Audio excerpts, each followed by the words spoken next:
De faire confiance au journal de la ville, mesdames et messieurs, voici le sommaire. L'Assemblée nationale a procédé ce mardi à la publication du calendrier sur la désignation des animateurs de la CENI du 17 au 28 juillet, dépôt des PV, des désignations des candidats par leurs organisations respectives et le 17 août, transmission des candidats entérinés par l'Assemblée nationale au président de la République pour ordonnance présidentielle portant investiture des membres de la nouvelle CENI. Le directeur général du Fonds de promotion pour l'industrie, Patrice Kitebi, son adjoint à Sembe Omanga et le président du conseil d'administration, Kabwe Mwebu, sont tous suspendus à titre préventif par le ministre de l'Industrie, Julien Paluku, dans un arrêté daté de ce mardi 13 juillet. Quel est l'état actuel de la COVID-19 en RDC? Est-ce que le vaccin AstraZeneca est-il efficace, oui ou non? Telles sont les questions qui ont fait l'objet d'une conférence de presse organisée ce mardi par le coordonnateur national de la riposte contre la COVID-19. C'est tout pour les sommaires. Mesdames et messieurs, et encore une fois, bienvenue dans ce journal. Quel est l'état actuel de la COVID-19 en République démocratique du Congo? Comment les structures de réanimation des malades à COVID-19 qui semblent déborder sont-ils gérées? Est-ce que le vaccin AstraZeneca est-il efficace, oui ou non?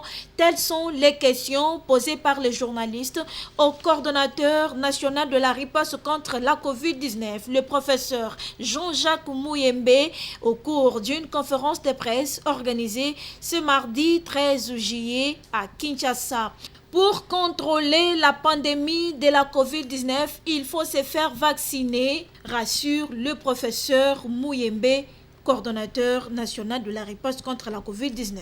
Pour moi, le grand défi, c'est l'acceptation de la vaccination par la population. Et alors, il faut absolument compter sur ce que le président avait dit dans son message à partir de Goma, qu'il a commandé des différents types, n'est-ce pas, de vaccins. Donc nous pensons qu'on va redynamiser, relancer, n'est-ce pas, la vaccination, mais à grande échelle. Une lutte qui nécessite l'implication de chaque secteur de pouvoir intégrer les activités de prévention et réduction des risques et effets à la COVID-19, insiste le coordonnateur. Nous devons tous contribuer. Et pour cela, nous avons dit c'est multisectoriel. C'est-à-dire, par exemple, éviter la Covid dans les écoles. Mais c'est le ministre de l'EPSP qui doit faire ça. C'est le directeur de l'école qui doit faire ça. C'est les parents qui doivent contribuer à faire ça. Par exemple, pour les transports, ce n'est pas le secrétariat technique qui va appliquer ça. C'est le ministre du Transport qui doit prendre ces décisions-là. Et ces ministres-là, lors du conseil des ministres, mais ils doivent faire le rapport sur l'état de préparation et de riposte de leur ministère. Cependant, le professeur Mouyembe invite la population à respecter les gestes barrières. Portez les masques correctement, lavez-vous les mains assez souvent, gardez la distanciation et maintenant on vous dit allez vous faire vacciner. 300 000 tests reçus de la Banque mondiale s'effectuent déjà dans le pays. Et la prise en charge des malades à COVID-19 dans les hôpitaux publics est gratuite, martèle Jean-Jacques Mouyembe.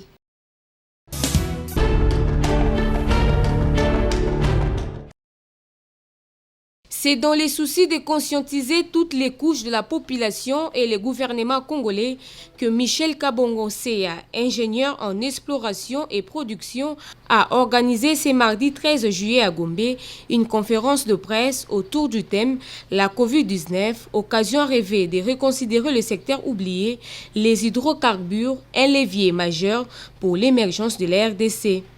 Michel Kabongo Seya propose ici quelques pistes de solutions afin de booster ces secteurs. Aujourd'hui, on voulait réveiller la conscience nationale, montrer à tous les Congolais, toutes couches confondues, que nous avons un secteur qui peut venir répondre à beaucoup des défis que nous avons et montrer au gouvernement par où commencer.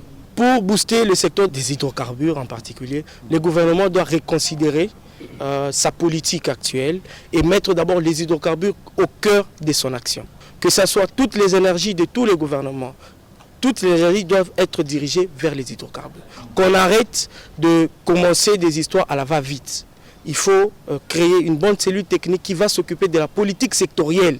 On n'a aucune politique dans les hydrocarbures. Aujourd'hui, personne n'est capable de dire dans 2 ans, on va produire autant d'hydrocarbures au pays. Même sur l'aval, on n'a pas aujourd'hui touché l'aval parce que c'est la distribution et tout. Nous avons plusieurs problèmes, de contrebande, de ceci et cela. On n'a pas encore des mesures pour organiser tout ça parce qu'on n'a aucune politique sectorielle. Le président du groupe universel de pétroliers appelle les Congolais et les médias à se concentrer sur les questions du secteur de l'hydrocarbure, levier majeur pour l'émergence de la RDC. Vu que notre pays pourrait être parmi les plus grands producteurs du pétrole au monde, mais malheureusement, nous avons constaté une léthargie pendant plus de 6 décennies que nous voulons corriger en ce moment. C'est pourquoi nous invitons les médias à relayer ce message. Il va falloir que nous puissions nous concentrer sur des questions essentielles. Les élections, comment nous allons les financer? Nous avons besoin de moyens. La vie du Congolais, nous avons besoin de moyens. Les moyens s'y trouvent dans les hydrocarbures. Par ailleurs, Michel Kabongo Seya promet de multiplier les communications jusqu'à obtenir gain de cause pour les secteurs des hydrocarbures.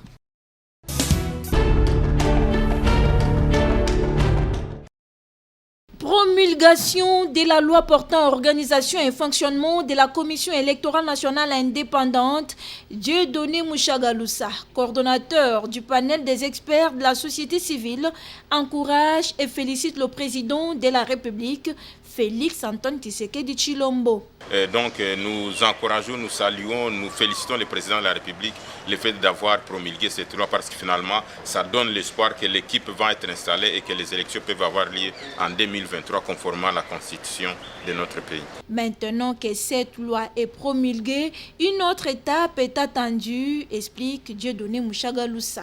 Comme la loi vient d'être promulguée par le président de la République, il va s'en suivre un élément le plus important, ce sera l'installation de nouveaux animateurs de la CENI, parce que vous savez que ceux qui sont à la CENI aujourd'hui sont déjà en dépassement de 2 ans. Et donc, une fois l'équipe installée des nouveaux animateurs de la CENI, cette équipe va permettre de faire un état des lieux en termes de priorités opérationnelles, en termes de priorités juridiques, en termes de priorités fonctionnelles et en termes d'élaborer une feuille de route qui peut déjà donner une idée sur comment est-ce que les élections et quand est-ce qu'elles peuvent avoir lieu, quelles sont les ambitions et tout ce qu'il faut. Mais également, au-delà de cela, il y a la question cruciale relative au recensement qu'on veut associer aux élections. Et il n'y a que les nouveaux animateurs de la CENI qui peuvent nous donner une idée sur ça. Et pour ceux qui pensent à la dépolitisation de la Commission électorale nationale indépendante, l'important, c'est d'abord de lancer le processus électoral. Et il n'est pas à dire qu'une fois le processus électoral lancé, qu'on ne peut pas faire de modifications. La preuve, c'est que la loi qu'on vient de modifier aujourd'hui, c'est elle qui fonctionnait il y a 2 ans. Et donc, on peut toujours creuser, mais il faut que les uns et les autres mettent un peu de l'eau dans le vin pour qu'on ne puisse pas rater ce rendez-vous le plus important qui permettra de consolider la démocratie dans notre pays. Le médecin de la République démocratique du Congo avait lancé un préavis de grève pour ce lundi 12 juillet, mais celui-ci est en voie d'être désamorcé au terme des négociations de ce dimanche 11 juillet entre leur organisation syndicale et le gouvernement. Les 2 parties ont trouvé un terrain d'attente sur un certain nombre de points qui devront être mis en œuvre dès la semaine prochaine. Il s'agira en premier lieu d'instituer une commission paritaire réunissant les experts des ministères sectoriels et les délégués syndicaux dans le but d'examiner et lever des options définitives aux différentes revendications. C'est une option des options qui ont été levées à l'issue des discussions de ce dimanche 11 juillet entre les délégués syndicaux et les membres du gouvernement de la République, notamment le vice-premier ministre, ministre de la fonction publique, Jean-Pierre Liaou, le ministre d'État au budget, Aimé Boji, et le ministre de la Santé publique, Hygiène et Prévention, Dr Jean-Jacques Mbongani Mbanda. Dr Juvenal Mwanda Lenda est secrétaire général du syndicat de médecins du Congo, SIMECO. Le gouvernement de la République demande aux médecins des services de l'État de reconsidérer la position consistante en grève. Il va de soi, en tant que branche syndicale, nous nous engageons à amener l'information auprès des médecins qui auront à décider de l'option finale à prendre. Sur le plan administratif, il a été décidé de la mise en place d'une commission qui aura pour tâche d'actualiser le projet d'ordonnance de promotion au grade de médecin aux résidents, chefs cliniques et généraux, ainsi qu'une commission qui va devoir examiner la question relative à l'admission des médecins de nouvelles unités sous statut. Sur le plan pécuniaire, la commission mise en place de pouvoir préciser de manière concrète comment la correction de l'injustice qui a toujours existé par rapport au thème de référence de la prime de risque professionnel devra être corrigée, mais aussi la réactivation des rubriques immunisées de la rémunération, notamment le transport et le logement devra être payés aux médecins. Sur la question de l'IPR, l'impôt sur les revenus professionnels, le gouvernement a décidé de supprimer le prélèvement opéré sur la prime des risques professionnels à partir du mois d'août prochain.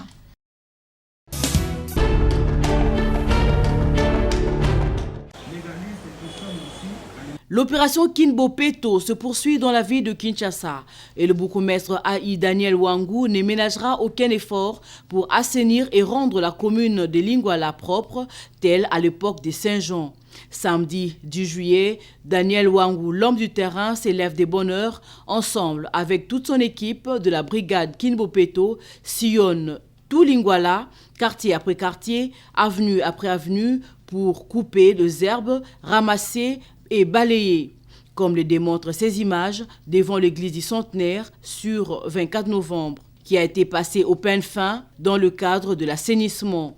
Juste après, l'équipe du bourgmestre de Lingwala a fait la sensibilisation de porte à porte sur l'avenue Kalembelembe au quartier 30 juin pour enfin distribuer des sacs poubelles estampillés au logo de l'hôtel de ville pour habituer le riverain à ne plus jeter des ordures ça et là.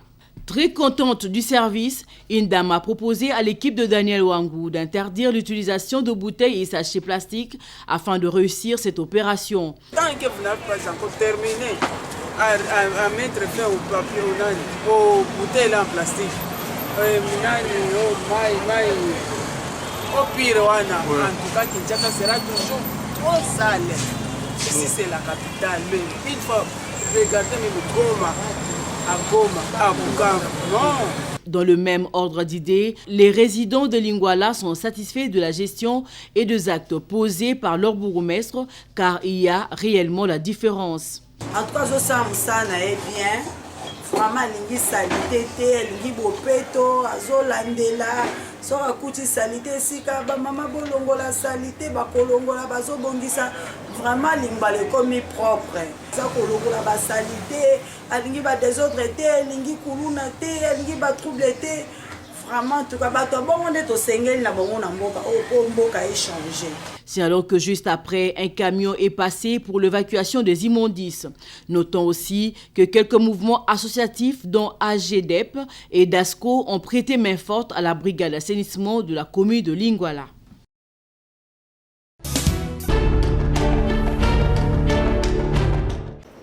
Pour le 15 juillet, Adjani, un film qui raconte l'histoire des conflits des deux villages, et de ces conflits est née une jeune dame au nom d'Adjani.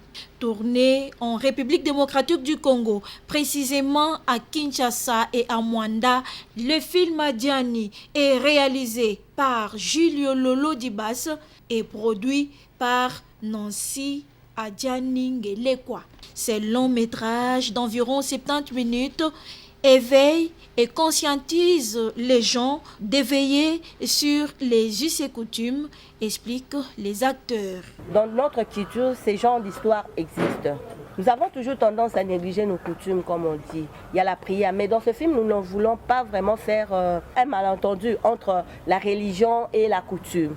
On n'encourage pas, mais on dit seulement aux gens de se réveiller parce que chacun de nous a sa coutume que nous ne devons pas oublier et ignorer. Frustré par ce qui se passe dans les différentes familles à conflit, la scénariste du film donne ici les raisons qui l'ont poussée à jouer le rôle d'Adjani. J'ai accepté de jouer le rôle d'Adjani parce que c'était un rôle qui m'a beaucoup émue. Il y a des non-dits par rapport à nos traditions et nos coutumes qui s'avèrent encore être un peu tabous. Alors il fallait parler de cela à travers le film, essayer de jouer ce personnage. Tournée avec des moyens de bord, elle plaide pour son financement. On a eu un sérieux problème de financement, mais au moins on a eu à tenir bon. Et aussi, vu de problèmes financiers, on était donc obligé de réduire un peu l'équipe technique. Hein. Mais au moins, nous avons pu concrétiser ce que nous étions supposés faire. Le film Adjani sera projeté ce 15 juillet dans les salles Cinébuzz et Cinékin et sera mis à la portée du public le 6 août prochain, expliquent les distributeurs.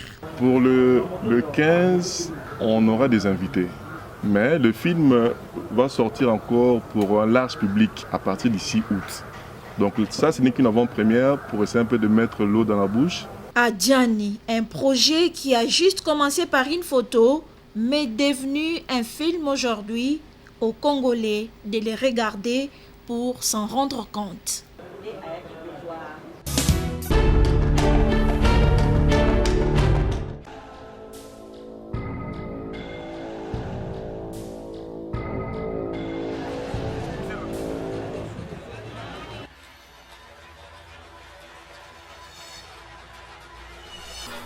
Maman, par ici. Oh, bonjour. Bonjour papa. Présenté. Ngai comme ngai madame maman mbali osombo na jai commerçante. Comme la ngaziza za commerçante Agnès Baïdinga. Où sont vos marchandises? Elles sont là.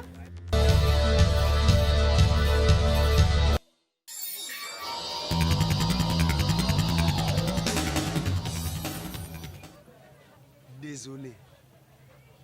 Vos marchandises sont périmées. Et lesquelles là? Oui. Je lui avais dit. Fadini na yo ezaya kopeba. C'est périmé. C'est triste vraiment Yesu nangai. J'ai bien dit vos marchandises. Yayo na yaye. Elles sont impropres à la consommation. Aïe, ça tout pour. Papa, tout solo là. Faisons un arrangement à l'amiable. Veut dire? Faire la coopération bilatérale. Donc, coopération gagnant-gagnaka. Ah, vous avez des termes, hein? J'ai bien dit, vos marchandises sont avariées, périmées. Et on les cache. Fin mission. Gaou. Chef, les marchandises sont avariées. Gaou. Chef. Avarié ne tue pas les Congolais. Congolais kufaka na microbite. Tikanga na solo la na bango. Allons tout droit au bi. Nous on a za kilo et bene kutu pete. Yanga mpe mosusu yango. Biso na biso tokende ko bomana na ndenge nini wana. Yo kutu tiko tak. Tako tiko. Vous êtes sauvage, hein? Allez, venez avec moi dans mon bureau. Chers compatriotes, la corruption favorise la mise sur marché des produits périmés. Pour une alimentation saine, combattons-la. Ceci est un message du RECIC, réseau d'éducation civique au Congo, avec l'appui de 11-11-11.